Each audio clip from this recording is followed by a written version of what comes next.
63 سال کی عمر میں اللہ کے نبی حج پہ جا رہے ہیں. 57 برس گزر گئے اور آپ 12,000 کا قافلہ لے کر نکلے حج کے لیے.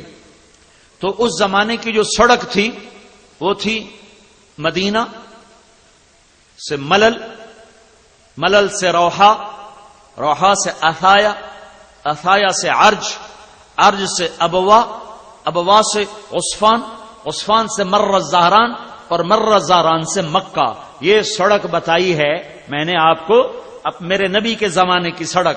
یہ مختصر ہے 200-250 کلومیٹر. یہ انہوں نے لمبے چکر کاٹ کے سڑک بنائی ہے تو 450 کلومیٹر بنی ہے. فاصلہ اتنا نہیں، یہ بیچ میں سے قافلے چلتے تھے. ابوا ایک وادی ہے، وادی کھلی وادی ہے، وہاں ایک بستی، اب تو وہ قصبہ بن چکا ہے، چھوٹا سا شہر بن چکا ہے. 57 سال گزر چکے ہیں. 12,000 کے قافلے کے ساتھ اب ملل پہنچے، ذوالحلیفہ. وہاں تو اللہ کا حکم تھا قیام کرو، اس لیے قیام کیا، ورنہ قافلے نکل کر ملل آتے تھے. پھر ملل پہنچے تو قافلہ بڑھ گیا. روحا پہنچے اور بڑھ گیا. روحا میں ایک کنواں ہے جہاں آپ نے قیام کیا اور وہاں رات گزاری. ایک کنویں کے ساتھ خیمہ لگایا گیا. اس کنویں کا 70 نبیوں نے پانی پیا ہوا ہے وہاں سے حج کے لیے آنے جانے کے لیے. کہ بنو اسرائیل کے نبی بھی حج مکہ میں کرتے تھے، حج مکہ میں کرتے تھے. نماز پڑھنے کا قبلہ تھا فلسطین بیت المقدس، لیکن حج کرنے کے لیے وہ بھی مکہ ہی آتے تھے. آپ نے فرمایا جب آپ حج پہ جا رہے تھے تو آپ جب جوفا ایک جگہ تھی وہاں سے گزرے، کہنے یہ کون سی جگہ ہے؟ کہا جی جوفا. تو آپ نے کہا میں موسیٰ علیہ السلام کو دیکھ رہا ہوں، احرام باندھا ہوا ہے اور کانوں میں انگلیاں دے کے لبیک اللہم لبیک کا نغمہ گاتے جا رہے ہیں. تو جب آپ ابوا پہنچے ہیں تو یہ قافلہ 60-70 ہزار کا ہو چکا ہے. اس قافلے کے لیے ابوا کی بستی میں انتظام ہو چکا ہے کہ یہ قافلہ ابوا میں جا کے خیمہ زن ہوگا.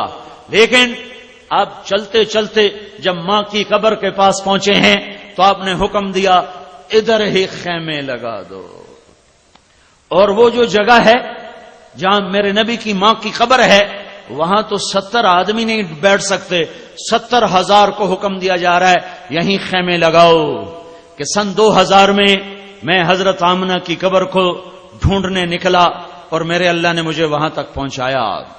عمرے کا عنوان تھا اور مکے میں ایک عرب سے بات کی، مجھے اپنی گاڑی دو.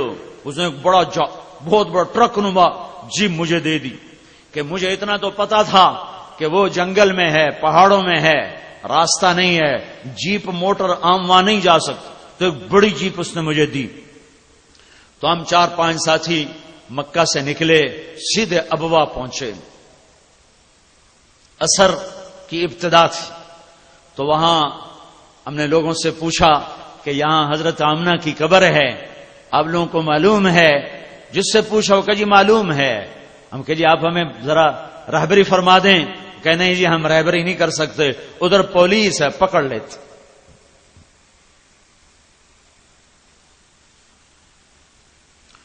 اوہو، مجھے اتنا صدمہ ہوا کہ میں آپ کو بتا نہیں سکتا کہ یا اللہ میرا تو یہ سارا سفر اس ایک مقصد کے لیے تھا اور میں منزل جیسے پیاسا کنویں پہ پہنچ کے پی نہ سکے، چشمے پہ پہنچ کے پی نہ سکے تو اس کی کیا حالت ہوگی. میری یہ حالت.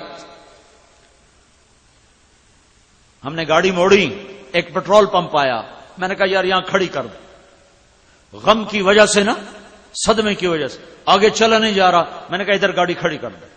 انہیں کھڑی کر دی.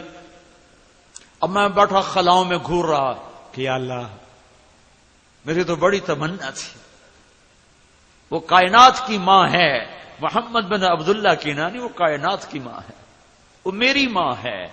میں قبر پہ جانا چاہتا ہوں، کوئی سبیل نظر نہیں آ رہی. ایک گاڑی آ کے پیٹرول پمپ پہ رکی،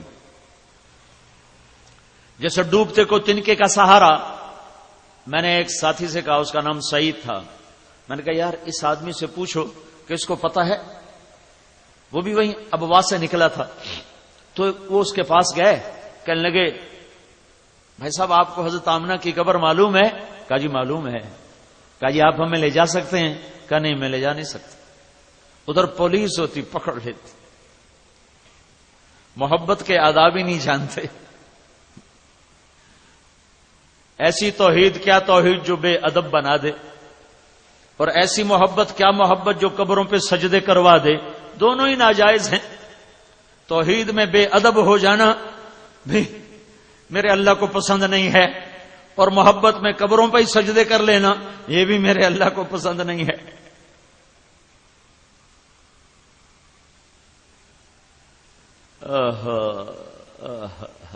محبت کے سبق نہیں پڑھے ہوئے نا، خشک فقہ پڑی ہے، محبت نہیں پڑھی.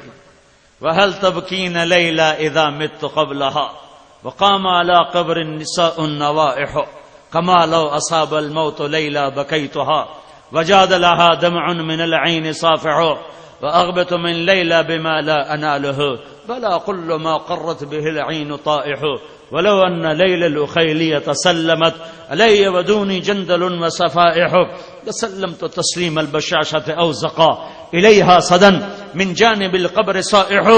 ایک آدمی ایک عورت کا عاشق ہوا تھا، اور ایسے درد بھرے اشعار ہیں کہ میں اب سناتا ہوا اندر سے رو رہا ہوں. محبت ایک اور چیز، اور یہی محبت جب اللہ اس کے رسول سے ہو تو ٹھکانے پہ لگی نا، ٹھکانے پہ لگی. پھر اس کے تو اور آداب ہوتے ہیں.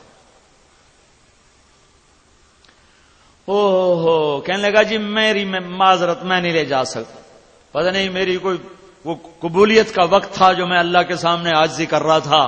اس کو کیا خیال آیا، وہ کہنے لگا تمہارا نام کیا ہے؟ لو بھلا یہ کوئی تک ہے پوچھنے کا؟ بھائی تمہارا نام کیا ہے؟ وہ کہا جی میرا نام سعید ہے. کہا اس کا کیا نام ہے؟ کہا جی اس کا نام سلمان ہے. کہا اس کا کیا نام ہے؟ کہا جی اس کا نام افضل ہے.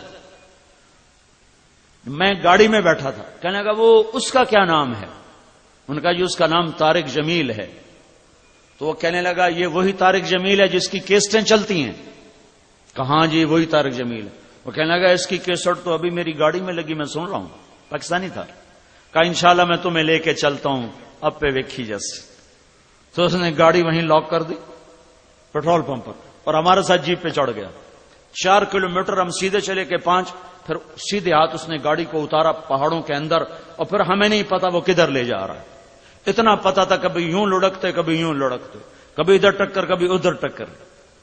تنگ راستوں سے گزار گزار گزار گزار ادھر شام ڈھل رہی، ادھر سورج پیلا پڑ رہا، ادھر پہاڑ سیاہ کالے چاروں طرف، جیسے یہ سائبان اونچا ہے اتنی اونچائی کے، زیادہ اونچے نہیں اتنی اونچائی کے پہاڑ، سیاہ کالے چاروں طرف، جنگل پہاڑ کا ویرانہ، اور کانٹے دار جھاڑیاں جن کے کانٹے زیادہ پتے تھوڑے.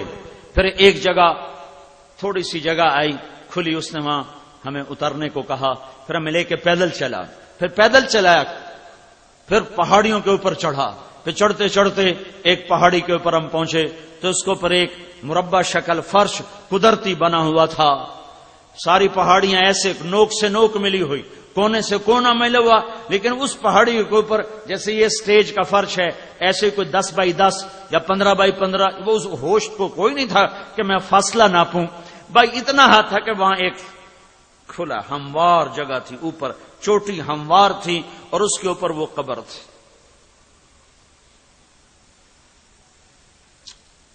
سن 2000 میں وہاں انسان نام کی کوئی چیز نہیں تھی. 14 صدی پیچھے یہاں میرے رب نے اپنی نبی کی ماں کو اٹھایا، صرف 25 سال کی عمر میں. چاروں طرف سناٹا، آگے ابوا تھا. یہ جو میں سفر کر کے آیا یہ 15 سے 16 کلومیٹر ہوگا. تو 16 کلومیٹر بعد اگر موت کا پیغام آتا تو وہاں آبادی تھی، لوگ سنبھالنے والے تھے. 4 دن پہلے یہ موت کا پیغام آتا تو مدینے میں ننہال تھے. ہاشم آپ کے پردادا کی بیوی اور آپ کے دادا عبد المطلب کی ماں سلمہ یہ مدینہ کی ہے، مدینہ بنو عبد الاشہل سے ہے. تو وہاں موجود ہیں رشتہ دار. یہ موت 6 دن بعد آتی، 7 دن بعد تو مکے پہنچ جاتے. وہاں سارا خاندان موجود ہے، وہاں سنبھالنے والے اس بچے کو موجود تھے. میں تمہیں بورے والا کی ٹھنڈی فضا میں اور چمکتی روشنیوں میں میں تمہیں وہ دکھ درد کیسے بتاؤں اور وہ ویرانی کیسے سمجھاؤں.